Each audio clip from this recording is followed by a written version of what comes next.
ಸಹ ಪಬ್ಲಿಕ್ ನ ಎಲ್ಲಾ ವೀಕ್ಷಕರಿಗೆ ನಮಸ್ಕಾರ ಸ್ನೇಹಿತರೆ. ಇವತ್ತಿನ ಎಪಿಸೋಡ್ ನಲ್ಲಿ ಕಾರ್ಬನ್ X21 ಮೊಬೈಲ್ ಫೋನ್ ನಿಮಗೆ ಅನ್ಬಾಕ್ಸಿಂಗ್ ಮಾಡಿ ಪರಿಚಯ ಮಾಡಿಕೊಡ್ತಾ ಇದ್ದೀನಿ. ಕಾರ್ಬನ್ ಕಡೆಯಿಂದ ಒಂದು ಹೊಸ ಸ್ಮಾರ್ಟ್ ಫೋನ್ ಲಾಂಚ್ ಮಾಡಿರುವಂತದ್ದು, ಒಂದು ಅಫೋರ್ಡಬಲ್ ಪ್ರೈಸ್ ಗೆ ಇದನ್ನ ಲಾಂಚ್ ಮಾಡಿದ್ದಾರೆ. ನಿಮ್ಮ ಮನೆಯಲ್ಲಿ ಮಕ್ಕಳ ಒಂದು ಆನ್ಲೈನ್ ಕ್ಲಾಸಸ್ಗೆ ಅಥವಾ ನಿಮ್ಮ ಪೇರೆಂಟ್ಸ್ಗೆ ಒಂದು ಎಂಟ್ರಿ ಲೆವೆಲ್ ಫೋನ್ ನೀವು ಕೊಡಿಸಬೇಕು ಅನ್ಕೊಂಡಿದ್ದೀರಾ ಅಂತಂದ್ರೆ ಕಾರ್ಬನ್ X21 ಮೊಬೈಲ್ ಫೋನ್ ಸಹಿತ ಒಂದು ಬೆಸ್ಟ್ ಆಪ್ಷನ್ ಅಂತ ಹೇಳ್ಬೋದು. ಸೊ ಇವತ್ತಿನ ಎಪಿಸೋಡ್ ನಲ್ಲಿ ಈ ಫೋನ್ ಬಗ್ಗೆ ನಿಮಗೆ ಸಂಪೂರ್ಣವಾದ ಒಂದು ಮಾಹಿತಿನ ತಿಳಿಸ್ಕೊಡ್ತೀನಿ. ಏನೆಲ್ಲ ಫೀಚರ್ಸ್ ಕೊಟ್ಟಿದ್ದಾರೆ, ಈ ಫೋನ್ ತಗೊಳ್ಬೋದಾ, ಏನೆಲ್ಲ ಒಂದು ಬೆಟರ್ ಆಪ್ಷನ್ಸ್ ಇದರಲ್ಲಿ ಇದೆ ಅನ್ನೋದ್ರ ಬಗ್ಗೆ ಡೀಟೇಲ್ ಆಗಿ ನೋಡ್ತಾ ಬರೋಣ. ವಿಡಿಯೋನ ಸ್ಕಿಪ್ ಮಾಡದೆ ಕೊನೆವರೆಗೂ ನೋಡಿ. ಸೊ ಅದಕ್ಕಿಂತ ಮೊದಲು ನೀವು ಮೊದಲು ಉಪಯೋಗಿಸಿದ ಒಂದು ಆಂಡ್ರಾಯ್ಡ್ ಸ್ಮಾರ್ಟ್ ಫೋನ್ ಯಾವುದು ಅಂತ ಮಿಸ್ ಮಾಡದೆ ಕಮೆಂಟ್ ನಲ್ಲಿ ಟೈಪ್ ಮಾಡಿ. ಆಮೇಲೆ ಈ ವಿಡಿಯೋನ ನೀವು ಲೈಕ್ ಮಾಡುವ ಮೂಲಕ ನಮಗೆ ಸಪೋರ್ಟ್ ಮಾಡಬಹುದು. ಓಕೆ, ಮೊದಲನೇದಾಗಿ ಕಾರ್ಬನ್ X21 ಮೊಬೈಲ್ ಫೋನ್ ಒಂದು ವೇರಿಯಂಟ್ಸ್ ಬಗ್ಗೆ ಮಾತಾಡಬೇಕು ಅಂತಂದ್ರೆ ಇಲ್ಲಿ ನಮಗೆ 2GB ರ್ಯಾಮ್ ಮತ್ತು 32GB ವೇರಿಯಂಟ್ ಇರತಕ್ಕಂತ ಒಂದು ಸ್ಮಾರ್ಟ್ ಫೋನ್ ಸಿಗ್ತಾ ಇರುವಂತದ್ದು. ಎರಡು ಕಲರ್ ವೇರಿಯಂಟ್ ನಲ್ಲಿ ನಮಗೆ ಸಿಗ್ತಾ ಇದೆ. ಒಂದು ಅಕ್ವಾ ಗ್ರೀನ್ ಮತ್ತು ಮಿಡ್ ನೈಟ್ ಬ್ಲೂ ಕಲರ್ ನಲ್ಲಿ ನಮಗೆ ಸಿಗ್ತಾ ಇರುವಂತದ್ದು. ನೋಡ್ತಾ ಇದ್ರೆ ಬಾಕ್ಸ್ ನ ಮೇಲ್ಗಡೆ ಭಾಗದಲ್ಲಿ ಒಂದು ಬ್ರ್ಯಾಂಡಿಂಗ್ ನ ಇಲ್ಲಿ ಮೆನ್ಷನ್ ಮಾಡಿರುವಂತದ್ದು. ಇದರ ನಂತರ ಸ್ಮಾರ್ಟ್ ಫೋನ್ ಪಿಕ್ಚರ್ಸ್ ನ ಇಲ್ಲಿ ಕೊಟ್ಟಿದ್ದಾರೆ. X21 ಅಂತ ಒಂದು ಮಾಡೆಲ್ ನೇಮ್ ಇಲ್ಲಿ ಮೆನ್ಷನ್ ಮಾಡಿರುವಂತದ್ದು. ಆಮೇಲೆ 2GB ರ್ಯಾಮ್ ಮತ್ತು 32GB ವೇರಿಯಂಟ್ ಅಂತ ಇಲ್ಲಿ ಮೆನ್ಷನ್ ಮಾಡಿದ್ದಾರೆ. ಸೊ ಇನ್ನು ಸ್ಮಾರ್ಟ್ ಫೋನ್ ಒಂದು ಬಾಕ್ಸ್ ನ ಮತ್ತೊಂದು ಭಾಗದಲ್ಲಿ ಇದರ ಒಂದು ಸ್ಪೆಸಿಫಿಕೇಶನ್ ಇಲ್ಲಿ ಮೆನ್ಷನ್ ಮಾಡಿದ್ದಾರೆ. ಹಿಂದ್ಗಡೆ ಭಾಗದಲ್ಲಿ ಸಹಿತ ಸ್ಪೆಸಿಫಿಕೇಶನ್ ನೀವು ನೋಡಬಹುದು. MRP ಪ್ರೈಸ್ ಬಂದ್ಬಿಟ್ಟು 6,990 ರೂಪಾಯಿ ಅಂತ ಮೆನ್ಷನ್ ಮಾಡಿದ್ದಾರೆ. ಬಟ್ ಇದು ನಮಗೆ ಕೇವಲ 5,000 ರೂಪಾಯಿ ಬಜೆಟ್ ನಲ್ಲಿ ನಮಗೆ ಸಿಗ್ತಾ ಇರುವಂತದ್ದು. ಫ್ಲಿಪ್ಕಾರ್ಟ್ ನಲ್ಲಿ ನಮಗೆ ಒಂದು ಮೊಬೈಲ್ ಫೋನ್ ಅವೈಲೇಬಲ್ ಇದೆ. ಓಕೆ, ಈಗ ಬಾಕ್ಸ್ ಅನ್ನ ಓಪನ್ ಮಾಡೋ ಸಮಯ ನೋಡ್ತಾ ಇದ್ರೆ ಮೇಲ್ಗಡೆ ಇರ್ತಕ್ಕಂಥ ಕವರ್ ನಾವು ರಿಮೂವ್ ಮಾಡಿದಾಗ ಒಳಗಡೆ ಮತ್ತೊಂದು ವೈಟ್ ಕಲರ್ ಒಂದು ಬಾಕ್ಸ್ ನಲ್ಲಿ ಇದನ್ನ ನೀಟಾಗಿ ಪ್ಯಾಕ್ ಮಾಡಿರುವಂತದ್ದು. ಬಾಕ್ಸ್ ಅನ್ನ ಓಪನ್ ಮಾಡಿದ ತಕ್ಷಣ ನಮಗೆ ಸ್ಮಾರ್ಟ್ ಫೋನ್ ಜೊತೆಗೆ ಇದಕ್ಕೆ ಹಾಕಕ್ಕೆ 3000 mAh ಇರತಕ್ಕಂಥ ಒಂದು ರಿಮೂವಬಲ್ ಬ್ಯಾಟರಿನ ಕೊಟ್ಟಿರುವಂತದ್ದು. ಚಾರ್ಜ್ ಮಾಡಕ್ಕೆ ಒಂದು ಚಾರ್ಜಿಂಗ್ ಅಡಾಪ್ಟರ್ ಕೊಟ್ಟಿದ್ದಾರೆ. ಮೈಕ್ರೋ USB ಚಾರ್ಜಿಂಗ್ ಕೇಬಲ್ ಕೊಟ್ಟಿರುವಂತದ್ದು. ಇದಾದ ನಂತರ ಡಾಕ್ಯುಮೆಂಟೇಶನ್ ನೀವು ನೋಡಬಹುದು. ಒಂದು ಯೂಸರ್ ಮ್ಯಾನುವಲ್ ಇದೆ, ವಾರಂಟಿ ಕಾರ್ಡ್ ಇರುವಂತದ್ದು. ಇದಾದ ನಂತರ ಮೊಬೈಲ್ ಫೋನ್ ಗೆ ಹಾಕಕ್ಕೆ ಸ್ಕ್ರೀನ್ ಗಾರ್ಡ್ ಅನ್ನ ಇಲ್ಲಿ ಕೊಟ್ಟಿದ್ದಾರೆ. ಓಕೆ, ಇವೆಲ್ಲವನ್ನ ಪಕ್ಕಕ್ಕಿಟ್ಟು ಸ್ಮಾರ್ಟ್ ಫೋನ್ ಬಗ್ಗೆ ಮಾತಾಡಬೇಕು ಅಂತಂದ್ರೆ ನೋಡ್ತಾ ಇದ್ರೆ ನಮಗೆ ನೋಡೋಕೆ ಈ ರೀತಿಯಾಗಿ ಸಿಗ್ತಾ ಇರುವಂತದ್ದು. ಸೊ ಮೊದಲನೇದಾಗಿ ಒಂದು ಸ್ಮಾರ್ಟ್ ಫೋನ್ ಒಂದು ಲುಕ್, ಡಿಸೈನ್ ಮತ್ತು ಬಿಲ್ಡ್ ಕ್ವಾಲಿಟಿ ಬಗ್ಗೆ ಮಾತಾಡಬೇಕು ಅಂತಂದ್ರೆ ಲುಕ್ ತುಂಬಾ ಚೆನ್ನಾಗಿದೆ ಅಂತ ಹೇಳ್ಬೋದು. ಆಯ್ತಾ, ನೋಡಿದ ತಕ್ಷಣ ನಮಗೆ ಒಂದು ಎಂಟ್ರಿ ಲೆವೆಲ್ ಸ್ಮಾರ್ಟ್ ಫೋನ್ ಅಂತ ಖಂಡಿತವಾಗ್ಲೂ ಅನ್ಸುತ್ತೆ. ಫುಲ್ ವ್ಯೂ ಡಿಸ್ಪ್ಲೇ ನೀವು ನೋಡ್ತಾ ಇದ್ದೀರಾ. ಇನ್ನು ಡಿಸೈನ್ ಮತ್ತು ಬಿಲ್ಡ್ ಕ್ವಾಲಿಟಿ ಬಗ್ಗೆ ಮಾತಾಡಬೇಕು ಅಂತಂದ್ರೆ ಈ ಒಂದು ಪ್ರೈಸ್ ರೇಂಜ್ ಅಲ್ಲಿ ಓಕೆ ಅಂತ ಹೇಳ್ಬೋದು. ಮೇಡ್ ಆಫ್ ಗುಡ್ ಪ್ಲಾಸ್ಟಿಕ್ ಆಗಿರೋದ್ರಿಂದ ಬಿಲ್ಡ್ ಕ್ವಾಲಿಟಿ ಸಹಿತ ಉತ್ತಮವಾಗಿದೆ ಅಂತಾನೆ ಹೇಳ್ಬೋದು. ಇನ್ನು ಮೊಬೈಲ್ ಫೋನ್ ಒಂದು ಬಾಡಿ ಬಗ್ಗೆ ಮಾತಾಡಬೇಕು ಅಂತಂದ್ರೆ ನೋಡ್ತಾ ಇದ್ರ ಮೊಬೈಲ್ ಫೋನ್ ಒಂದು ಎಡಗಡೆ ಭಾಗದಲ್ಲಿ ಯಾವುದೇ ಒಂದು ಬಟನ್ಸ್ ಅನ್ನ ಇಲ್ಲಿ ಕೊಟ್ಟಿಲ್ಲ. ಬಲಗಡೆ ಭಾಗದಲ್ಲಿ 2 ಬಟನ್ಸ್ ಇಲ್ಲಿ ಕೊಟ್ಟಿದ್ದಾರೆ. ಒಂದು ಪವರ್ ಬಟನ್ ಕೊಟ್ಟಿದ್ದಾರೆ, ಇದಾದ ನಂತರ ವ್ಯಾಲ್ಯೂಮ್ ಅಪ್ ಮತ್ತು ಡೌನ್ ಬಟನ್ ಇಲ್ಲಿ ಕೊಟ್ಟಿರುವಂತದ್ದು. ಕೆಳಗಡೆ ಭಾಗದಲ್ಲಿ ಒಂದು ಸೆನ್ಸಾರ್ ಫೋಲ್ ಇರುವಂತದ್ದು. ಇನ್ನು ಮೇಲ್ಗಡೆ ಭಾಗದಲ್ಲಿ ಒಂದು ಹೆಡ್ಫೋನ್ ಜಾಕ್ ಕೊಟ್ಟಿದ್ದಾರೆ. ಮೊಬೈಲ್ ಫೋನ್ ಚಾರ್ಜ್ ಮಾಡಕ್ಕೆ ಒಂದು ಚಾರ್ಜಿಂಗ್ ಆಪ್ಷನ್ ಇಲ್ಲಿ ಕೊಟ್ಟಿರುವಂತದ್ದು. ಇನ್ನು ಹಿಂದ್ಗಡೆ ಭಾಗದಲ್ಲಿ ಸ್ಮಾರ್ಟ್ ಫೋನ್ ಹಿಂದ್ಗಡೆ ಭಾಗದಲ್ಲಿ ಕ್ಯಾಮ್ರಾವನ್ನ ಇಲ್ಲಿ ಕೊಟ್ಟಿರುವಂತದ್ದು. ಕ್ಯಾಮ್ರಾ ಜೊತೆಗೆ ಫ್ಲಾಶ್ ಲೈಟ್ ಅನ್ನು ಸಹಿತ ನೀವು ನೋಡಬಹುದು. 8 ಮೆಗಾಪಿಕ್ಸೆಲ್ ಅಂತ ಇಲ್ಲಿ ಮೆನ್ಷನ್ ಮಾಡಿದ್ದಾರೆ. AI ಕ್ಯಾಮ್ರಾ ಅಂತ ಇವರು ಇಲ್ಲಿ ಹೇಳಿರುವಂತದ್ದು. ಇನ್ನು ಮೊಬೈಲ್ ಫೋನ್ ಕೆಳಗಡೆ ಭಾಗದಲ್ಲಿ ಬ್ರ್ಯಾಂಡಿಂಗ್ ಅನ್ನ ಮೆನ್ಷನ್ ಮಾಡಿದ್ದಾರೆ. ಅದ್ರ ಕೆಳಗಡೆ ಭಾಗದಲ್ಲಿ ಸ್ಪೀಕರ್ ಸಹಿತ ಇಲ್ಲಿ ಕೊಟ್ಟಿದ್ದಾರೆ ಅಂತ ಹೇಳ್ಬೋದು. ಸೊ ಇನ್ನು ಮೊಬೈಲ್ ಫೋನ್ ಒಂದು ಸ್ಕ್ರೀನ್ ಬಗ್ಗೆ ಮಾತಾಡಬೇಕು ಅಂತಂದ್ರೆ ಈ ಒಂದು ಮೊಬೈಲ್ ಫೋನ್ ಅಲ್ಲಿ 5.45 ಇಂಚಸ್ ನ ಒಂದು HD ಫುಲ್ ವ್ಯೂ ಸ್ಕ್ರೀನ್ ನಮಗೆ ನೋಡೋಕೆ ಸಿಗ್ತಾ ಇರುವಂತದ್ದು.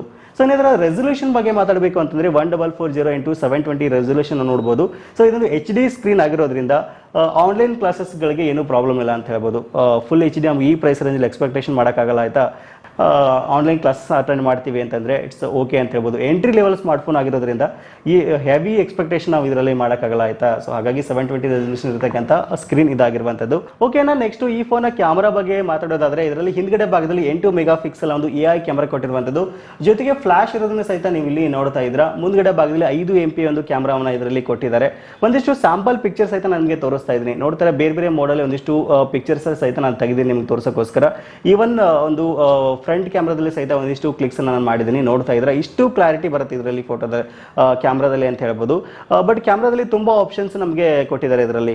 ನೀವು ನೋಡ್ತಾ ಇದ್ದೀರಾ ಪನೋರಮಾ ಮೋಡ್ ಇದೆ, ಬರ್ಸ್ಟ್ ಮೋಡ್ ಇದೆ, ನೈಟ್ ಮೋಡ್ ಇದೆ, ಫೇಸ್ ಬ್ಯೂಟಿ ಮೋಡ್ ಕೊಟ್ಟಿರುವಂತದ್ದು, ಬುಕೇಶ್ ಮೋಡ್ ಇರುವಂತದ್ದು, AI ಸೀನ್ ರಿಕಗ್ನೈಸೇಷನ್ ಇದೆ, ಸ್ಮೈಲ್ ಶಟರ್ ಇದೆ, ಸ್ಲೋ ಮೋಷನ್ ಆಪ್ಷನ್ ಗಳನ್ನ ಒಂದು ಕ್ಯಾಮ್ರಾ ಆಪ್ಷನ್ ಅಲ್ಲಿ ನಮಗೆ ಕೊಟ್ಟಿದ್ದಾರೆ.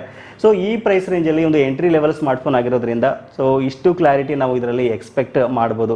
ಓಕೆ, ನಾವು ಪ್ರೊಸೆಸರ್ ಬಗ್ಗೆ ಮಾತಾಡಬೇಕು ಅಂತಂದ್ರೆ ಆಕ್ಟಾ ಕೋರ್ ಪ್ರೊಸೆಸರ್ ನ ಈ ಒಂದು ಮೊಬೈಲ್ ಫೋನ್ ಜೊತೆ ಕೊಟ್ಟಿರುವಂತದ್ದು. 1.6 GHz ಸ್ಪೀಡ್ ಅಲ್ಲಿ ಇದು ವರ್ಕ್ ಆಗುತ್ತೆ. ನೀವು ಮಲ್ಟಿ ಟಾಸ್ಕಿಂಗ್ ಮಾಡ್ತೀರಾ ಅಂತಂದ್ರೆ 8 ರಿಂದ 10 ಅಪ್ಲಿಕೇಶನ್ಸ್ ನೀವು ರ್ಯಾಂಡಮ್ ಆಗಿ ಯೂಸ್ ಮಾಡ್ತೀರಾ ಅಂತಂದ್ರೆ ನಿಮಗೆ ಅಂತ ಏನು ಹೆವಿ ಸ್ಲೋ ಏನು ಅನ್ಸಲ್ಲ. ನೀವು ಆಸ್ ಯೂಶುವಲ್ ನಿಮಗೆ ನಾರ್ಮಲ್ ಆಗಿ ಇದು ಫೋನ್ ವರ್ಕ್ ಆಗುತ್ತೆ ಅಂತ ಹೇಳ್ಬೋದು. 2GB ರ್ಯಾಮ್ ಮತ್ತು 32GB ಸ್ಟೋರೇಜ್ ಇರೋದ್ರಿಂದ ನಿಮಗೆ ಆರಾಮಾಗಿ ನೀವು ಡೇ ಟು ಡೇ ಯೂಸ್ಗೆ ಮಲ್ಟಿ ಟಾಸ್ಕಿಂಗ್ ಫೋನ್ ಯೂಸ್ ಮಾಡ್ಬೋದು. ಬಟ್ ಇದೊಂದು ಎಂಟ್ರಿ ಲೆವೆಲ್ ಸ್ಮಾರ್ಟ್ ಫೋನ್ ಅಂತ ನಿಮಗೂ ಗೊತ್ತಿದೆ. ಇದಾದ ನಂತರ ಆಂಡ್ರಾಯ್ಡ್ 10 ಗೋ ಎಡಿಷನ್ ಈ ಒಂದು ಮೊಬೈಲ್ ಫೋನಲ್ಲಿ ಕೊಟ್ಟಿರುವಂಥದ್ದು. ಸೊ ಗೋ ಎಡಿಷನಲ್ಲಿ ನಿಮಗೆ ಆಲ್ಮೋಸ್ಟ್ ಪ್ಲೇಸ್ಟೋರ್ ಇರ್ತಕ್ಕಂಥ ಎಲ್ಲ ಆ್ಯಪ್ಸ್ನ ಯೂಸ್ ಮಾಡ್ಬೋದು. ಸೊ ಆಂಡ್ರಾಯ್ಡ್ 10 ಇದರಲ್ಲಿ ಗೋ ಎಡಿಷನ್ ನಮಗೆ ಸಿಗ್ತಾ ಇರುವಂಥದ್ದು. ಓಕೆ, ನೆಕ್ಸ್ಟ್ ಬ್ಯಾಟ್ರಿ ಬಗ್ಗೆ ಮಾತಾಡೋದಾದ್ರೆ 3000 mAh ಕೆಪಾಸಿಟಿ ಇರತಕ್ಕಂಥ ಒಂದು ರಿಮೂವಬಲ್ ಬ್ಯಾಟ್ರಿನ ಈ ಫೋನಲ್ಲಿ ಕೊಟ್ಟಿರುವಂಥದ್ದು. ಜೊತೆಗೆ ರಿವರ್ಸ್ ಚಾರ್ಜಿಂಗ್ ಆಪ್ಷನ್ ಸಹಿತ ಕೊಟ್ಟಿದ್ದಾರೆ. ಸೊ ಈ 3000 mAh ಅಂದ ತಕ್ಷಣ ತುಂಬ ಕಡಿಮೆ ಅಂತ ಖಂಡಿತವಾಗ್ಲೂ ನಮ್ಗೆ ಅನಿಸುತ್ತೆ. ಸ್ಟಿಲ್ ರಿವರ್ಸ್ ಚಾರ್ಜಿಂಗ್ ಕೊಟ್ಟಿರೋದು ವಿಶೇಷ ಅಂತ ಹೇಳ್ಬೋದು. ನೀವು ಡೇ ಟು ಡೇ ಯೂಸೇಜ್ಗೆ ಅಥವಾ ನೀವು ನಾರ್ಮಲ್ ಯೂಸೇಜ್ ಮಾಡ್ತೀರಾ ಅಂತಂದರೆ ಆರಾಮಾಗಿ ಒಂದು ದಿವಸ ಚಾರ್ಜ್ ಬಂದೇ ಬರುತ್ತೆ ಅಂತ ಹೇಳ್ಬೋದು. ಇದಾದ ನಂತರ ಫೇಸ್ ರಿಕಗ್ನೈಸೇಷನ್ ಆಪ್ಷನ್ ಸಹಿತ ಇದರಲ್ಲಿ ಕೊಟ್ಟಿದ್ದಾರೆ. ಫೇಸ್ ಅನ್ಲಾಕ್ ಇರುವಂಥದ್ದು ನೋಡ್ತಾ ಇದ್ದೀರಾ, ತುಂಬ ಕ್ವಿಕ್ ಆಗಿ ಇದು ಫೇಸ್ ಅನ್ಲಾಕ್ ಆಗುತ್ತೆ. ಒಂದು ಹಾಫ್ ಸೆಕೆಂಡ್ ಡಿಲೇ ಆಗುತ್ತೆ ಅನಿಸಿದ್ರೂ ಸಹಿತ ತುಂಬ ಕ್ವಿಕ್ ಆಗಿ ಇದು ಅನ್ಲಾಕ್ ಆಗುತ್ತೆ ಅಂತ ಹೇಳ್ಬೋದು. ಸೊ ಇದನ್ನು ಹೊರತುಪಡಿಸಿದ್ರೆ ಡ್ಯುವೆಲ್ ನ್ಯಾನೋ ಸಿಮ್ನ ನಾವು ಇದರಲ್ಲಿ ಯೂಸ್ ಮಾಡ್ಬೋದು. 4G ಸಿಮ್ ಕಾರ್ಡನ್ನು ಯೂಸ್ ಮಾಡ್ಬೋದು. ಆಮೇಲೆ ಅಪ್ ಟು 256 GB ನಾವು ಸ್ಟೋರೇಜನ್ನು ಎಕ್ಸ್ಪಾಂಡ್ ಮಾಡ್ಬೋದು. ಮೈಕ್ರೋ SD ಕಾರ್ಡನ್ನು ಸಹಿತ ಹಾಕ್ಬೋದು. ಸಪ್ರೇಟಾಗಿ ಆಪ್ಷನ್ ಸಹಿತ ಇದರಲ್ಲಿ ಕೊಟ್ಟಿದ್ದಾರೆ. ಇದನ್ನ ಬಿಟ್ಟರೆ ಅದರ್ ಫೀಚರ್ಸ್ ಬಗ್ಗೆ ಮಾತಾಡಬೇಕು ಅಂತಂದರೆ ಈ ಫೋನಲ್ಲಿ ಒಂದು G ಸೆನ್ಸರ್ ಇರುವಂಥದ್ದು, ಐ ಕಂಫರ್ಟ್ ಆಪ್ಷನ್ ಕೊಟ್ಟಿದ್ದಾರೆ. ಆಮೇಲೆ ಸ್ಮಾರ್ಟ್ ಗೆಸ್ಚರ್ ಇರುವಂಥದ್ದು, QR ಕೋಡ್ ಸ್ಕ್ಯಾನರ್ ಕೊಟ್ಟಿದ್ದಾರೆ. ನಾನು ಆಲ್ರೆಡಿ ಮೊದಲೇ ಹೇಳಿದ ರೀತಿಯಲ್ಲಿ ಒಂದು ರಿವರ್ಸ್ ಚಾರ್ಜಿಂಗ್ ಆಪ್ಷನ್ ಸಹಿತ ಇದರಲ್ಲಿ ಕೊಟ್ಟಿದ್ದಾರೆ. ಆಮೇಲೆ ವೈಫೈ ಆಪ್ಷನ್ ಇದೆ, ಆಮೇಲೆ GPS ಇರುವಂಥದ್ದು, ಆಮೇಲೆ 4.2 ವರ್ಷನ್ ಬ್ಲೂಟೂತ್ ವರ್ಷನ್ ಇದರಲ್ಲಿ ಕೊಟ್ಟಿದ್ದಾರೆ. ಸೊ ಇಷ್ಟೊಂದು ಆಪ್ಷನನ್ನು ಈ ಒಂದು ಫೋನಲ್ಲಿ ಕೊಟ್ಟಿರುವಂಥದ್ದು. ಸೊ ನೀವೇನಾದರೂ ಒಂದು ಎಂಟ್ರಿ ಲೆವೆಲ್ ಸ್ಮಾರ್ಟ್ಫೋನ್ ನೋಡ್ತಾ ಇದ್ದೀರಾ ಅಂತಂದರೆ, ನಿಮ್ಮ ಮಕ್ಕಳ ಆನ್ಲೈನ್ ಕ್ಲಾಸಸ್ಗೆ ಫೋನ್ ಕೊಡಿಸ್ಬೇಕು ಅಂದ್ಕೊಂಡಿದ್ದೀರಾ ಅಂತಂದರೆ ಕಾರ್ಬನ್ X21 ಸಹಿತ ಬೆಸ್ಟ್ ಆಪ್ಷನ್ ಅಂತ ಹೇಳ್ಬೋದು. 5000 ರೂಪಾಯಿ ಒಂದು ಬಜೆಟ್ನಲ್ಲಿ. ಬಹುಮುಖ್ಯವಾಗಿ ಇಂಡಿಯನ್ ಬ್ರ್ಯಾಂಡ್ ಫೋನ್ಸ್ಗೆ ನೀವು ಸಪೋರ್ಟ್ ಮಾಡ್ತೀರಾ ಅಂತಂದರೆ, ಸ್ಪೆಷಲಿ ಕಾರ್ಬನ್ ಫೋನ್ಸ್ಗೆ ಸಪೋರ್ಟ್ ಮಾಡ್ತೀರಾ ಅಂತಂದರೆ ಮಿಸ್ ಮಾಡದೆ ಈ ಒಂದು ವಿಡಿಯೋನ ನಿಮ್ಮ ಎಲ್ಲ ಸ್ನೇಹಿತರ ವಾಟ್ಸಪ್ ಗ್ರೂಪ್ಗಳಲ್ಲಿ ಶೇರ್ ಮಾಡಿ. ನಿಮ್ಗೇನಾದರೂ ಫೋನ್ ಬಗ್ಗೆ ಇಂಟ್ರೆಸ್ಟ್ ಇತ್ತು ಅಂದರೆ ವಿಡಿಯೋದ ಡಿಸ್ಕ್ರಿಪ್ಷನಲ್ಲಿ ನೇರವಾದ ಲಿಂಕ್ ಕೊಟ್ಟಿದ್ದೇನೆ. ನೀವು ಫ್ಲಿಪ್ಕಾರ್ಟ್ನಲ್ಲಿ ಅಥವಾ ಕಾರ್ಬನ್ ವೆಬ್ಸೈಟ್ಗಳಲ್ಲಿ ನೀವು ಇದನ್ನು ಆರಾಮಾಗಿ ಪರ್ಚೇಸ್ ಮಾಡ್ಬೋದು. ಓಕೆ, ಸಿಗೋಣ ಮತ್ತೆ ಮುಂದಿನ ಒಂದು ಇಂಟ್ರೆಸ್ಟಿಂಗ್ ವಿಡಿಯೋ ಜೊತೆ. Thank you for watching. Take care.